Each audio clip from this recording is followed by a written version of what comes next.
Good evening friends, welcome to our channel craft UPSC. आज हम एक इम्पोर्टेंट टॉपिक के बारे में डिस्कस करेंगे। उस टॉपिक का नाम है रिवोल्ट ऑफ 1857। रिवोल्ट ऑफ 1857 का बहुत सारे इम्पोर्टेंट लीडर्स थे। वो कौन कौन थे?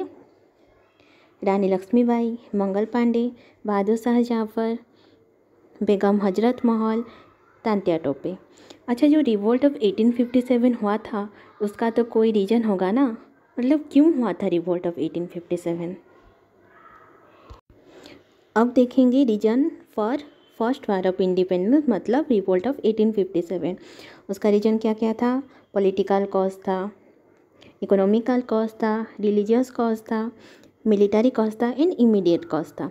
अच्छा, पॉलिटिकल कॉज क्या क्या था? British expansionist policy, disrespect shown to Bahadur Shah Zafar, absentee sovereignty of the British and subsidiary alliance। अच्छा, सब्सिडरी अलायंस किसने स्टार्ट किया था? वेलेस्ली ने स्टार्ट किया था। देन इकोनॉमिकल कॉस्ट क्या था? Drain of wealth. Drain of wealth मतलब क्या है? जो इंडिया सोने का चिड़िया था, उसका जो वेल्थ था वो सब इंग्लिश वालों ने क्या किया? अपनी देश में ले गए। तो होगा, ये हुआ ना ड्रेन ऑफ वेल्थ। उसके बाद decay of cottage industry, handicraft. अगर cottage industry and handicraft decay हो जाता है तो अनएम्प्लॉयमेंट ग्रो होगा, अनएम्प्लॉयमेंट ग्रो होगा तो पॉवर्टी होगा, फेमाइन होगा।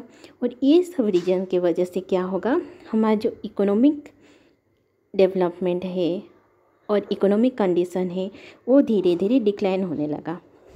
उसके बाद हमारा जो रिलीजियस कॉज था, फर्स्ट क्या था? British targeted religious custom.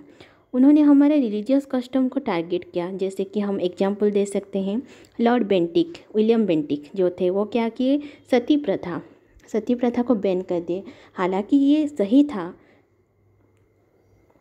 पर हमारा जो रिलीजियस सेंटिमेंट है वो तो हर्ट हुआ ना। उसके बाद दो policy of racial discrimination, taxing religious places. उसके बाद मिलिट्री कॉज ये था कि ill treatment towards Indian soldier, lower salaries as compared to others, मतलब जो यूरोपियन थे उनको ज़्यादा सैलरी मिलता था, जो इंडियंस थे उनको कम सैलरी मिलता था। उसके बाद लेस चांसेस ऑफ प्रमोशन कम दिया जाता था। जनरल सर्विस एनलिस्टमेंट एक्ट भी हुआ था। उसके बाद इमीडिएट कॉज मतलब तुरंत क्या हुआ था? वो था डॉक्ट्रिन ऑफ लैप्स किसने किया था? डेलहाउसी ने किया था। उसके बाद सिपाही म्यूटिनी। उसके बाद जो न्यू एनफील्ड राइफल था उसमें जो कार्टिलेज यूज होता था उसको किससे बनाया जाता था? पिग की फैट से बनाया जाता था। उसके बाद जो आटा दिया जाता था उसमें बोन डस्ट मिला हुआ था। ऐसे बहुत सारे रीजन से ये बहुत ही इम्पोर्टेंट है। मेंस में आता है कि रीजन बताओ आप क्यों हुआ था रिवोल्ट ऑफ 1857, ये आप नोट कर लीजिए। उसके बाद अब देखते हैं कि कहाँ से कौन लड़ा था, मतलब कौन सी प्लेस से कौन कौन लीडर थे। दिल्ली से कौन थे? बहादुर शाह टू थे। जनरल बख्त खां थे। तो जनरल बख्त खां को क्या कहा जाता है? रियल हेड कहा जाता है, रियल हेड। और जो बहादुर शाह थे उनको क्या कहा जाता है? नॉमिनल, हम बोल सकते हैं नॉमिनल हेड थे। उसके बाद लखनऊ से बेगम हजरत महल, कानपुर से नाना साहेब, झांसी से रानी लक्ष्मीबाई, बिहार से कुंवर सिंह, राजस्थान, आसाम, उड़ीसा, ऐसे बहुत सारे रीजन से बहुत सारे लोग थे। हमको ये सब याद रखना है। हर वक्त प्रीलिम में क्वेश्चन आता है या कोई भी गवर्नमेंट एग्जाम में क्वेश्चन आता है, ये आप स्क्रीनशॉट ले लीजिए।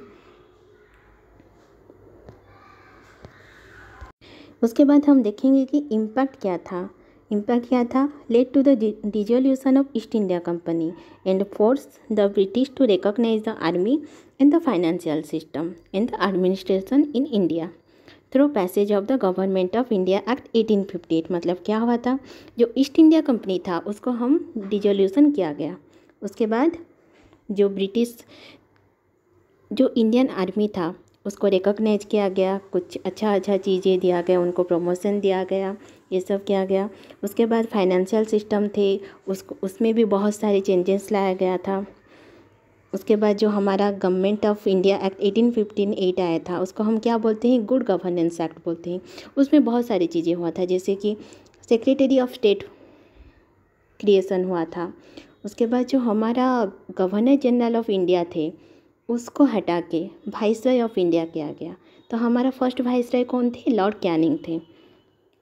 इससे ये बहुत सारे इम्पैक्ट आया था। ये आप अगर डिटेल्स में पढ़ना चाहते हो तो हमारा प्लेलिस्ट में अदर वीडियो है, वो आप देख लीजिए।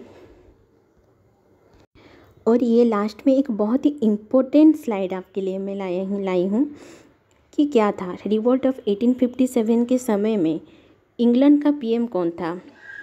पाल्मर्स्टन थे पीएम का, मतलब इंग्लैंड का पीएम थे। और इंडिया का गवर्नर जनरल, अब मैं बताई कि गवर्नर जनरल जो डेजिग्नेशन था उसको चेंज करके वाइसरॉय किया गया था। कौन थे वो? लॉर्ड कैनिंग थे। उसके बाद हमारे एम्परर ऑफ इंडिया कौन थे? बहादुर शाह जफ़र थे। और ये सब तो अभी मैं डिस्कस की हूँ। ये बहुत ही इम्पोर्टेंट चैप्टर है।